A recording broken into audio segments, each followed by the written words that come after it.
मातृभूमि न्यूज, मातृभूमि की आवाज, मातृभूमि के लिए।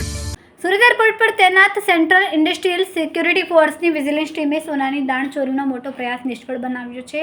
ટીમે દુબઈથી આવેલી એર ઇન્ડિયા એક્સપ્રેસની ફ્લાઇટમાંથી ઉતરેલા 2 મુસાફરો પાસેથી 28 કિલો સોનાની પેસ્ટ જપ્ત કરી છે। પ્રાથમિક માહિતી અનુસાર 20 જુલાઈના રોજ રાત્રે 10 વાગે દુબઈથી સુરત એરપોર્ટ આવેલી એર ઇન્ડિયાની ફ્લાઇટ IX 174ના આગમન વિસ્તારમાં CISF વિજિલન્સના ટીમના સભ્યો નિયમિત દેખરેખ અને સુરક્ષા ફરજ પર હાજર હતા। દરમિયાન તેમની ટીમને 2 મુસાફરોનું વર્તન શંકાસ્પદ જણાતા તેમને અટકાવવામાં આવ્યા।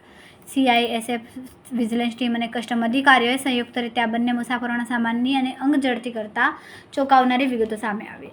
બંને મુસાફરોએ ચાલાકીપૂર્વક પોતાના શરીર પર લગભગ 28 કિલો સોનાની પેસ્ટ છુપાવી હતી, જે જપ્ત કરવામાં આવી। જપ્ત કરાયેલી સોનાની પેસ્ટ અંગે કસ્ટમ અધિકારીઓએ વધુ તપાસ હાથ ધરી છે। ખૂબ જ ટૂંકા સમયમાં માતૃભૂમિ ન્યૂઝ OTT પ્લેટફોર્મ અને મેગા સિટીમાં કેબલ નેટવર્ક સાથે જોડાઈ જશે, તો જોતા રહો માતૃભૂમિ ન્યૂઝ।